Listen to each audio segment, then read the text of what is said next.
Hola a todos, mi nombre es María José Ramírez, soy médico general y soy voluntaria hace un tiempo de Olimpiadas Especiales y además soy médico en Pequeño Cotolengo, que es una fundación que tiene un hogar para personas con discapacidad intelectual. La idea de esta presentación es realizar una introducción a la discapacidad intelectual y en el fondo que manejemos los mismos conceptos que nos van a acompañar durante todo el desarrollo del curso. La idea es como algo que sea más o menos sencillo, pero que nos permita entender los conceptos que se usan actualmente, porque la verdad es que han ido cambiando bastante en el tiempo. Así que también nos permite un poco como actualizarnos en lo que es la discapacidad intelectual. Bueno, lo primero, ¿cuáles van a ser los objetivos de esta clase? Un poco definir cuál es el concepto de discapacidad intelectual, caracterizar al paciente con discapacidad intelectual de acuerdo a sus síntomas y las condiciones asociadas, comentar un poco acerca de las causas de discapacidad intelectual, comprender el diagnóstico y clasificación de severidad de la discapacidad intelectual y establecer ciertas consideraciones generales a tener en cuenta al momento de evaluar o tratar a un paciente con discapacidad intelectual. Un poco para que nos organicemos de las cosas que vamos a hablar durante esta clase. Bueno, partir con la definición de discapacidad intelectual, las características clínicas, es decir, como qué síntomas podemos identificar y qué condiciones se asocian. Vamos a comentar un poco acerca de las causas de discapacidad intelectual, cuál es nuestra evaluación clínica, es decir, qué herramientas tenemos de screening y cómo debe ser la evaluación de un paciente en que se sospeche que tenga discapacidad intelectual, con qué vamos a hacer el diagnóstico, y ahí vamos a nombrar dos conceptos muy importantes que son la función adaptativa y la función cognitiva, y que nos van a permitir hacer una clasificación en base a la severidad de la discapacidad intelectual. Luego hablaremos sobre algunas consideraciones generales y objetivos cuando yo tengo un paciente con discapacidad intelectual y algunos mensajitos a modo de resumen para la casa. Bueno, entonces partimos con la definición de discapacidad intelectual. Este es un trastorno del neurodesarrollo y se caracteriza por presentar limitaciones tanto en la inteligencia como en las habilidades adaptativas. Las habilidades adaptativas incluyen tres dominios que son el conceptual, social y práctico, los cuales vamos a ahondar un poco más después. Por lo tanto, para hacer un diagnóstico de discapacidad intelectual necesito no solo un como compromiso en la inteligencia, sino también en las habilidades adaptativas. La severidad de la discapacidad intelectual va a ser variable y de lo que va a depender es del nivel de limitación en las habilidades adaptativas y del nivel de apoyo que requiera el paciente. Y en base a eso lo vamos a clasificar en leve, moderada, severa y profunda, como lo hace el DSM-5. Por lo tanto, lo que nos va a hablar de severidad no es el compromiso en términos de coeficiente intelectual, sino el compromiso en términos de habilidades adaptativas. Antiguamente se utilizaba el concepto de retardo mental, sin embargo está en desuso, así que elimínenlo de su vocabulario. ¿Ya? Bueno, para el diagnóstico entonces dijimos, vamos a requerir que exista una limitación, tanto en la función cognitiva como en el funcionamiento adaptativo, y esto va a estar presente antes de los 18 años. Además hay un concepto que es el de retraso del desarrollo psicomotor, que me imagino que lo han escuchado, se utiliza mucho en pediatría, y ese concepto lo vamos a utilizar exclusivamente en niños menores de 5 años que presenten alguna limitación tanto en la función cognitiva como en el funcionamiento adaptativo, hasta que logren una edad en que se pueda hacer una evaluación diagnóstica completa. Por lo tanto, un paciente menor de 5 años que cumple en el fondo criterios de discapacidad intelectual, todavía no vamos a hacerle el diagnóstico de discapacidad intelectual, sino que vamos a hablar de retraso del desarrollo psicomotor, y posteriormente, cuando ya tenga edad suficiente, haremos una evaluación diagnóstica completa y definiremos si es que efectivamente tiene una discapacidad intelectual o no. Por lo tanto, no todo paciente con retraso del desarrollo psicomotor va a tener discapacidad intelectual. Bueno, profundizando un poco en lo que es la función adaptativa y la función cognitiva, dijimos que la función adaptativa entonces incluye tres dominios: el conceptual, el social y el práctico. Y acá en el fondo lo que se va a ver afectada es la participación del paciente en distintas instancias, como el hogar, la comunidad o su colegio. ¿Ya? Entonces, va a requerir, en el fondo, este paciente va a requerir un apoyo para lograr su óptima participación en comparación con otras personas de la misma edad. ¿Y cómo hacemos una evaluación para saber cómo está afectada la función adaptativa? Para eso existen distintas herramientas estandarizadas en las cuales la verdad no voy a profundizar porque creo que escapa un poco como a los objetivos, pero es importante que sepan que para, en el fondo, hacer el diagnóstico de discapacidad intelectual tenemos que evaluar la función adaptativa y la función cognitiva y para eso existen herramientas que están estandarizadas. En relación a la función cognitiva, las personas con discapacidad intelectual presentan limitaciones en el fondo de la capacidad mental general o la inteligencia, que ahí como lo vamos a dividir en lo que es aprendizaje, razonamiento, resolución de problemas, pensamiento abstracto y juicio. Y ahí esto en el fondo es lo que uno conoce como la evaluación del coeficiente intelectual. ¿Ya? Si bien hay distintos como grados, o sea, más que grados, hay distintos como valores de coeficiente intelectual, esto no solo que va a determinar la severidad de la discapacidad intelectual, como bien dijimos antes, es la función adaptativa la que determina eso. Por lo tanto, acá, más que decir cuál es como el coeficiente intelectual del paciente, nos interesa saber cómo este paciente se desarrolla en su vida diaria, pues eso es lo que va a determinar finalmente la severidad de su discapacidad intelectual. En relación a las causas de discapacidad intelectual, estas son múltiples y van a incluir distintas condiciones que van a interferir con el desarrollo y el funcionamiento cerebral.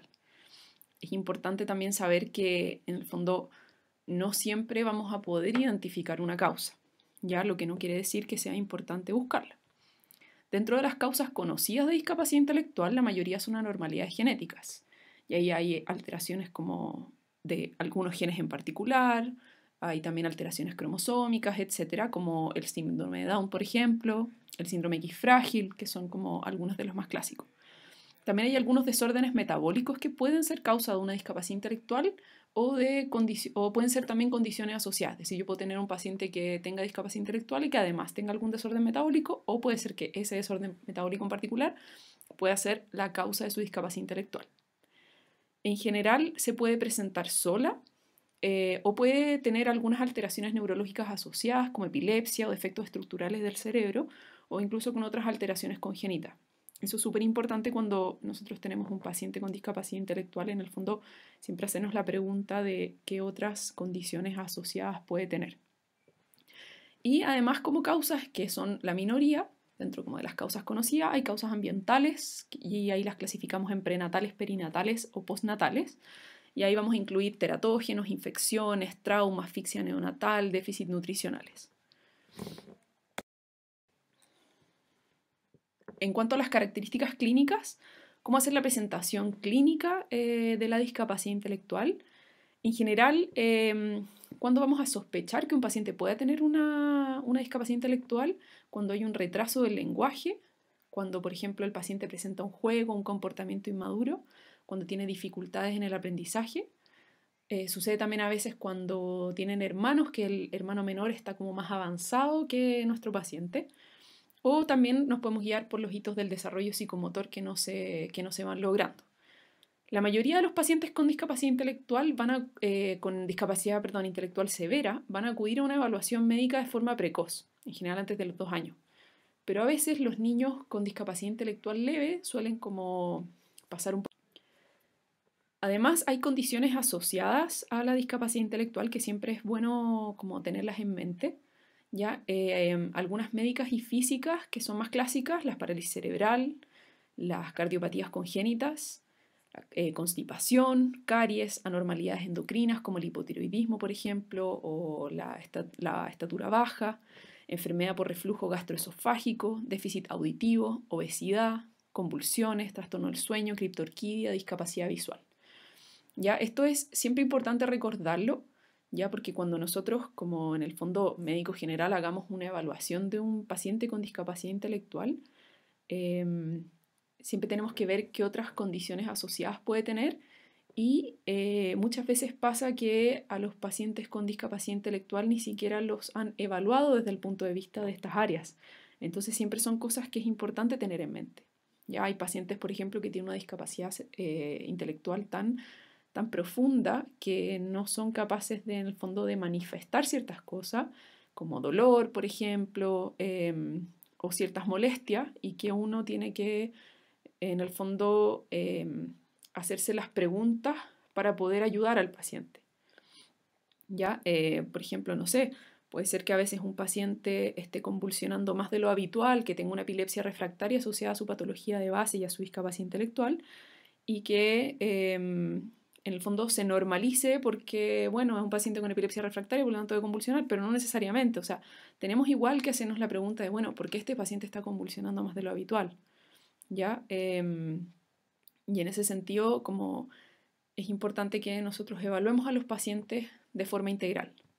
Además, esto también es súper relevante, hay otros trastornos del neurodesarrollo y de salud mental que se asocian a discapacidad intelectual, como el autismo, el trastorno de déficit atencional, dificultades en el aprendizaje, alteraciones alimenticias, ¿ya? Por ejemplo, no sé, pacientes que tienen pica o que comen otras cosas, como depresión y ansiedad. También los pacientes con discapacidad intelectual están mucho más expuestos al daño, a las negligencias y al abuso. ¿Ya? Además hay otros pacientes que tienen algunos trastornos del movimiento y algunos pacientes que realizan autoagresiones. ¿Ya? Y es importante que estas cosas las identifiquemos, las diagnostiquemos a tiempo, las derivemos en el caso que sea necesario y prevengamos también varias de ellas. ¿Cómo vamos a hacer la evaluación clínica de un paciente en que se sospeche que pueda tener discapacidad intelectual? Existen algunas herramientas de screening, ¿ya? Y para eso, bueno, son distintos tests que están validados que lo que permiten es hacer un screening del desarrollo y el comportamiento de un paciente, que lo que buscan es identificar un posible retraso en el desarrollo o discapacidad intelectual de forma precoz, cosa de poder derivar oportunamente y así apoyar al paciente que lo requiera. Estas herramientas, en el fondo, nosotros en teoría como que las podemos aplicar, bueno, cada una tiene la edad de aplicación y un método, qué sé yo, pero en el fondo lo que es bueno saber es que en el fondo podremos aplicarla en cualquier paciente que nosotros tengamos que evaluar. ¿Cómo va a ser la evaluación clínica? Entonces, si yo tengo un paciente, por ejemplo, en que realicé un test de screening y me salió alterado, en todos esos pacientes nosotros tenemos que hacer una evaluación súper detallada. ¿Qué va a incluir? Una anamnesis y un examen físico. Ya en el fondo tenemos que buscar, por ejemplo, algunos signos que nos hablen de algún trastorno genético, por ejemplo, o de algún déficit nutricional, o de alguna alteración metabólica. Ya buscar también, no sé, por ejemplo, causas genéticas que se hayan presentado anteriormente en la familia, etc. Importante derivar al pediatra, al neuropediatra y o a un psicólogo, según lo que vayamos encontrando. Hay que hacer una evaluación del desempeño escolar, o sea, tenemos que involucrarnos en cómo el niño se está desenvolviendo en su colegio. La evaluación genética va a ser para aquellos pacientes en que tengamos sospecha de discapacidad intelectual y no tengamos una causa conocida. Hay que hacer una evaluación del habla, del lenguaje y la comunicación, hacer un screening visual y auditivo, eso es súper importante muchas veces porque los pacientes con discapacidad intelectual en el fondo no se quejan. Hay ciertas cosas que a veces pasamos por alto o que no evaluamos, ¿ya? O sea, yo, por ejemplo, pucha, si empiezo a escuchar menos, le voy a decir a alguien o me voy a revisar el oído, pero una persona con discapacidad intelectual no necesariamente va a poder hacer eso y menos un niño. Por lo tanto, es súper importante que evaluemos los temas sensoriales, porque la relevancia que van a tener para un paciente con discapacidad intelectual como en su vida diaria probablemente va a ser mucho más significativa que para un paciente sin discapacidad intelectual. En caso de que encontremos alteraciones como de la esfera de la salud mental, también es importante hacer una derivación a psiquiatra para evaluar si es necesario iniciar algún psicofármaco y derivar a terapia ocupacional y asistente social en el fondo para tratar de potenciar todas las cualidades que tenga el niño, todas las habilidades y en el fondo ayudar y orientar a las familias en lo que es el acceso a distintos tipos de apoyo. Entonces, ¿cómo hacemos el diagnóstico de discapacidad intelectual? Primero, recordar cuál es la definición de discapacidad intelectual, donde se incluyen limitaciones, tanto en la función adaptativa en al menos uno de sus 3 dominios, más limitaciones en la función cognitiva. En relación a la función adaptativa, ¿qué es importante saber? Que en el fondo, bueno, es un componente fundamental para el diagnóstico de la discapacidad intelectual. Si es que no hay alteraciones en la función adaptativa, no podemos hacer el diagnóstico de discapacidad intelectual. Por lo tanto, un coeficiente intelectual como disminuido en el fondo no nos va a permitir hacer un diagnóstico de discapacidad intelectual por sí solo. Se requiere que haya alguna limitación en la función adaptativa. Y además, estas alteraciones suelen percibirse antes que las alteraciones en la función cognitiva. Y lo que es importante es que la naturaleza y la extensión en el fondo de estas limitaciones en la función adaptativa son la clave para definir la severidad de la discapacidad intelectual. Por lo tanto, qué tan severa es la discapacidad intelectual de un paciente va a depender de qué tanto compromiso de la función adaptativa hay. ¿Cómo hacemos una evaluación de la función adaptativa? Esto, como les explicaba antes, se va a realizar con instrumentos que están estandarizados y que se van a ir aplicando a ciertas edades. ¿Cuáles son los dominios entonces? El conceptual, que va a incluir como la esfera del alfabetismo, las matemáticas, el razonamiento, la memoria, la independencia y el juicio. El dominio social, que tiene que ver con la comunicación interpersonal, la empatía, las habilidades para relacionarse con pares y amigos, resolución de problemas sociales, responsabilidad social, autoestima y la habilidad de seguir reglas y evitar ser victimizado.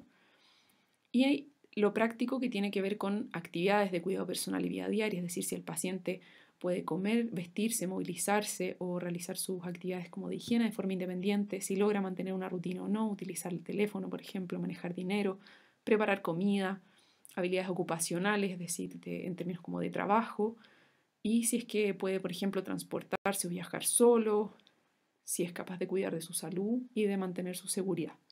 Entonces, todas esas cosas nosotros vamos a evaluar para determinar si existe alguna limitación en alguno de estos dominios de la función adaptativa. En relación a la función cognitiva, que es en el fondo el otro elemento que necesitamos en que exista una limitación para poder hacer el diagnóstico de discapacidad intelectual, este va a incluir lo que es el aprendizaje, el razonamiento, la resolución de problemas, el pensamiento abstracto y el juicio. ¿Ya? También es un componente que es necesario para el diagnóstico de discapacidad intelectual, pero que no hace el diagnóstico por sí solo. Nuevamente, existen test estandarizados para su evaluación y en el fondo nosotros, gracias a estos test, vamos a determinar el coeficiente intelectual del paciente y que vamos a definir que es, en el fondo, es significativo cuando es menor a 70, que eso en el fondo son 2 desviaciones estándar o más, menos que la media. ¿Ya? Y eso en el fondo nos va a hablar de que existe una limitación significativa en la función cognitiva. Aquellos niños que tengan un coeficiente intelectual menor a 70, pero sin alteraciones en la función adaptativa, no cumplen criterios de discapacidad intelectual. Y otro que es importante es que en el fondo ya no se utiliza para establecer severidad. Antiguamente se utilizaba como en rangos. Entonces, de cierto a cierto rango era una discapacidad intelectual leve, etc. Actualmente eso ya no es lo que se utiliza porque, como les explicaba antes, lo que nos interesa en el fondo es cómo el paciente se desenvuelve en su vida diaria, en el hogar, en la comunidad, en el trabajo, en la escuela, etc. Bueno, acá les muestro el cuadro de clasificación de severidad del DSM-5 en relación a las características de, en el fondo, los distintos grados de discapacidad intelectual de acuerdo a cada uno de los dominios de la función adaptativa. No voy a ahondar en esto más que nada para que lo lean cada uno de forma independiente y si tienen alguna duda, lo conversamos en la sesión de preguntas.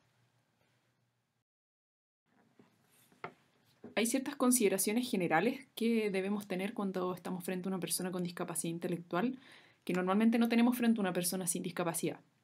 En primer lugar, es muy importante el uso de estrategias de comunicación efectiva y es relevante a todas las edades y en todos los settings. La comunicación debe ser clara, concisa, concreta, evitar la abstracción y a un nivel de lenguaje que la otra persona pueda comprender. Se deben evitar detalles y palabras superfluas y hay que considerar que hay algunas personas con discapacidad intelectual, como por ejemplo las personas con síndrome de Down, que tienen dificultades para filtrar lo que es irrelevante. Cuando la función verbal esté limitada, se pueden utilizar algunos apoyos visuales para favorecer una comunicación efectiva. La información que yo entregue siempre tiene que ser simple y relevante, y siempre es importante respetar el nivel funcional de la persona con discapacidad intelectual.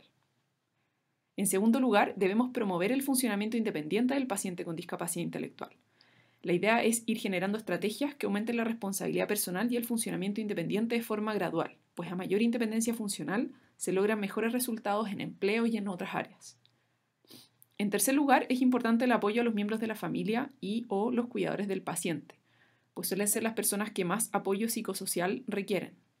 Algunas estrategias para esto es conectar a las familias con otras familias con hijos o parientes con discapacidad intelectual para ir formando redes y comunidad. En cuarto lugar, debemos abogar en nombre del paciente. Las personas con discapacidad intelectual son capaces de conseguir múltiples logros, pero para esto requieren del apoyo adecuado. Siempre debemos promover y en ese sentido transmitirle a la familia y a los cuidadores que la independencia del paciente es fundamental y algo por lo que debemos abogar siempre. En quinto y último lugar, dado las distintas necesidades del paciente con discapacidad intelectual, es importante un enfoque multidisciplinario para realizar una buena evaluación y plan de trabajo del paciente. En ese sentido, los roles de la familia, de los cuidadores y los médicos es sumamente relevante.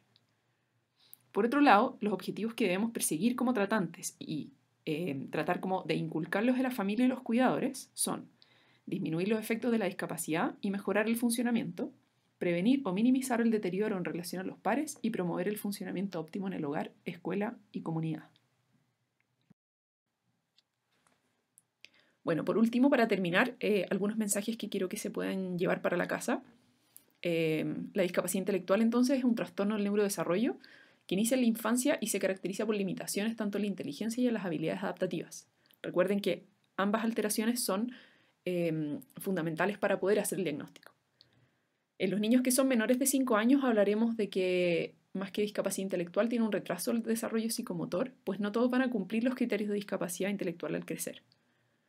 Las causas son múltiples y van a incluir ciertas condiciones que interfieren con el desarrollo y con el funcionamiento cerebral.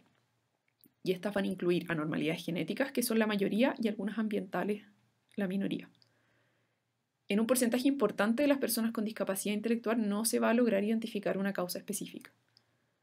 La causa y la severidad afectan cómo y cuándo se hace el diagnóstico de discapacidad intelectual. Por ejemplo, un paciente que se diagnostica antenatal con un síndrome de Down va a tener un diagnóstico de discapacidad intelectual bastante precoz. Sin embargo, un paciente que, por ejemplo, no tiene una causa conocida de su discapacidad intelectual y comienza con algunas alteraciones en términos como de aprendizaje, por ejemplo, cuando ya está en el colegio, va a tener un diagnóstico mucho más tardío. Hay múltiples condiciones médicas, físicas, del neurodesarrollo y psiquiátricas que se asocian con discapacidad intelectual y es súper importante realizar un diagnóstico precoz de todas estas condiciones asociadas, pues nos permiten enfrentarla con tiempo y hacer las derivaciones pertinentes. Para el diagnóstico utilizaremos entonces herramientas estandarizadas que van de acuerdo a la edad y el perfil del paciente. Ahí es súper importante elegir cuál es como la mejor herramienta para esto. La severidad, recuerden que va a estar definida por los déficits en la función adaptativa y no por el coeficiente intelectual. Súper importante las consideraciones generales que tenemos que tener al momento de tratar con un paciente con discapacidad intelectual.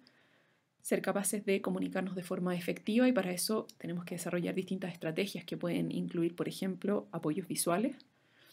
Tenemos que promover el funcionamiento independiente. Las personas con discapacidad intelectual pueden llegar a trabajar, por ejemplo, y pueden llegar incluso a vivir solos y a mantenerse solos, haciéndose cargo de sus cosas, pero para eso requieren un apoyo permanente. También es importante siempre apoyar a las familias y los cuidadores. Siempre va a haber muchas dudas y siempre va a haber un montón de cosas en las que nosotros vamos a poder apoyar. Siempre hay que abogar en nombre del paciente. Ya, o sea, en el fondo nosotros tenemos que tratar de acompañar al paciente, de apoyarlo y de tratar que logre la mayor independencia funcional posible. Y por último, la colaboración multidisciplinaria también es muy relevante, ya que, como mencionamos antes, hay un montón de cosas que se asocian a la discapacidad intelectual y que en el fondo es importante ir estableciendo ciertas metas y objetivos y para eso se puede requerir como apoyo desde distintas áreas. cuáles van a ser nuestros objetivos para un paciente con discapacidad intelectual y que en realidad trascienden un poco la medicina en el fondo. O sea, cuáles son los objetivos en general con una persona con discapacidad intelectual. Tratar de disminuir los efectos de la discapacidad y mejorar su funcionamiento, prevenir o minimizar el deterioro en relación a los pares, promover el funcionamiento óptimo en el hogar, escuela y comunidad. Las intervenciones deben comenzar de forma precoz y el enfoque siempre tiene que ser colaborativo y multidisciplinario. Muchas gracias a todos. Con esto termina la presentación.